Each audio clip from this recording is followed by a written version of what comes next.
Hi guys, Olive here. Here today to tell you about the books I plan on reading in February 2022. Just a quick status update before I get started showing you the books. You may notice that there will be fewer books talked about in this video than in a normal TBR, and there are two reasons for that. The first reason being that January ended up being a much busier, much more complicated month for me than I thought it was going to be. So I didn't get to some of the books that I wanted to read in January, but I still want to read them, so I'm moving them over to February. I won't be discussing those in this video because I've already said everything I needed to say about them in the January TBR, so if you'd like to take a look at that and get an idea of what I might be adding to this TBR, you're welcome to do that.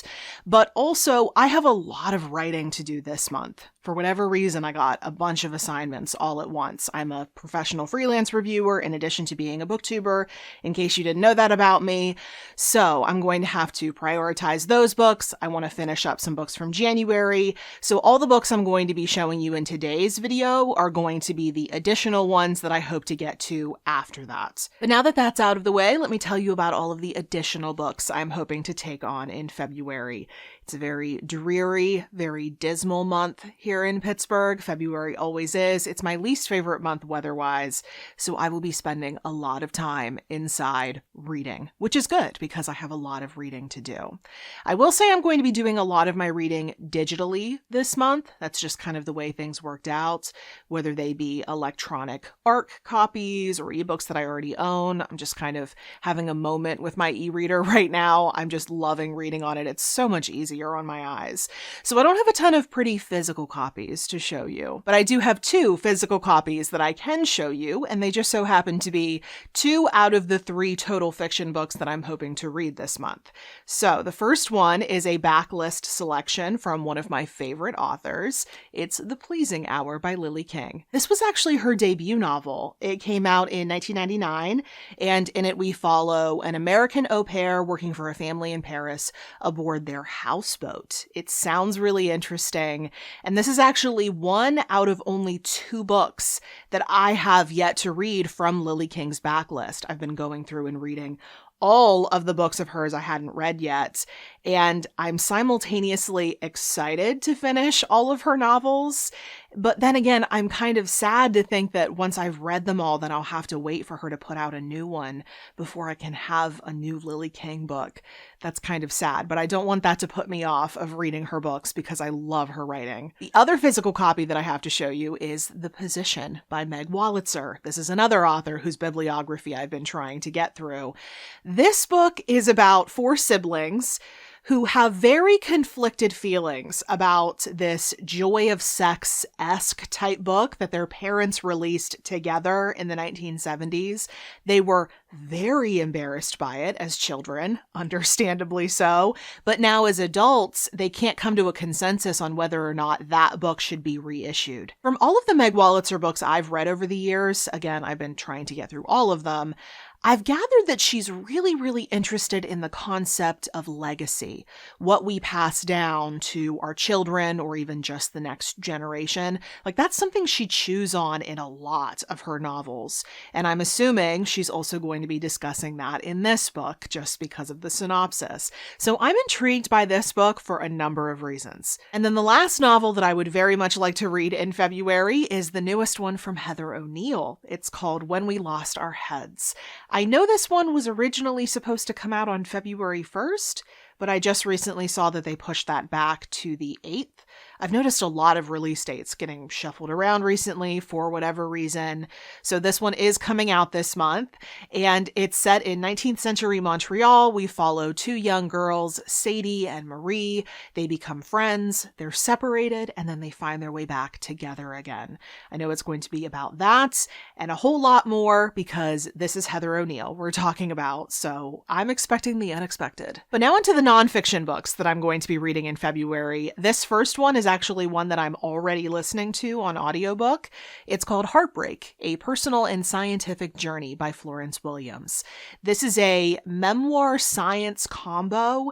The author is blending the scientific information behind feelings of heartbreak with her own personal story of getting divorced after 25 years of marriage. The studio that produced this audiobook actually reached out to me and asked me if I would like a complimentary copy. And I said yes, because not only was this book already one of my most anticipated releases of the first quarter of 2022, but also they told me that the audiobook version of this book contains bonus material, things that just by the nature of them being audio tapes couldn't have been included in the physical copy or the ebook, which to me brings up the conversation of what books work best in what formats. Like, that's something that really, really intrigues me.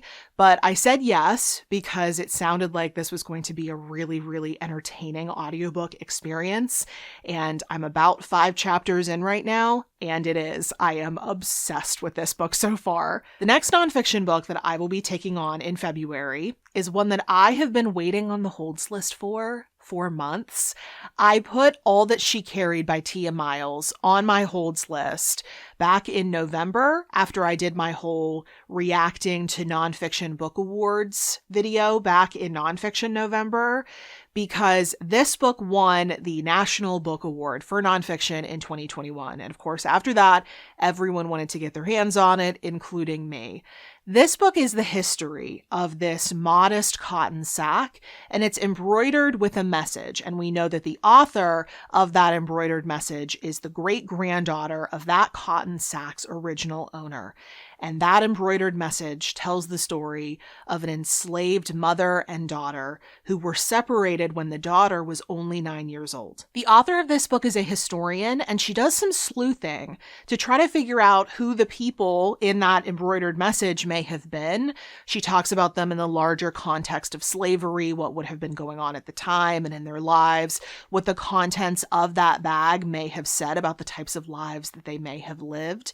So it's not a complete history because there's so much that's unknown, but she really paints a picture of what might have been going on, and of course reveals some very interesting history in the process. I, like many other people, have been very eager to read this book. Just judging by that holds list, a lot of people have had their eye on this one since it won the National Book Award, and I, for one, cannot wait to read it. My classic book that I'll be reading this month is Maya Angelou's famous memoir, I Know Why the Caged Bird Sings. One of so many classic books that I just can't believe I haven't read yet. When I made my classics TBR video and mentioned this book in that video, a lot of people told me that I should emotionally prepare myself for this book because it is so powerful. So I am excited to read this one, but I will be sure to start it on a day when I'm feeling emotionally strong and settled. And then the last book that I am adding on to all of the other books that I am hoping to get finished in February is a book called Sentence, 10 Years and 1,000 Books in Prison by Daniel Guinness. This book is exactly what it sounds like. It's a memoir in which the author discusses his experience serving time and using books to help him get through that time. How important books are for prisoners isn't just something that I'm interested in. It's something that I read about, it's something that I keep on my radar, but it's also something that I feel very passionately about. I actually support an organization here in Pittsburgh that's centered around that idea. I hope to talk more about that in a later video, but right now, suffice it to say that I have been eagerly anticipating this book, and I can't wait to read it. So those are all the books that I wanted to discuss in today's video, but like I said at the start of the video, these aren't going to be all the books that I'm hoping to take on. I've got those January stragglers, and I've got a lot of books to read for review, and then I've got to write about them. And then there's all the books that I wanted to put on this TBR that are right now in just my own personal maybe list. Like, if I have time, then I hope to pick some of those up. So even though this is the shortest month of the year, I have a lot of reading to do, but I don't have a lot else on my calendar because it is so gross outside. So I'm hoping to do a lot of reading in February. My February wrap up may be very intense, but that's okay. I am so excited to read all of these books. If you've read or want to read any of the books that I mentioned in today's video, please do let me know in the comment section below. I love hearing from you. And if you would like to keep up with what I'm reading and writing about right now, you want more moment-to-moment status updates instead of waiting for my next video, you can find me on a variety of places around the internet, including Goodreads and Instagram, where I'm the most active. The links to everywhere you can find me will be at the bottom of the description box below. Thank you so much for watching. I hope you're having a wonderful day. I'll see you in the next video. Bye.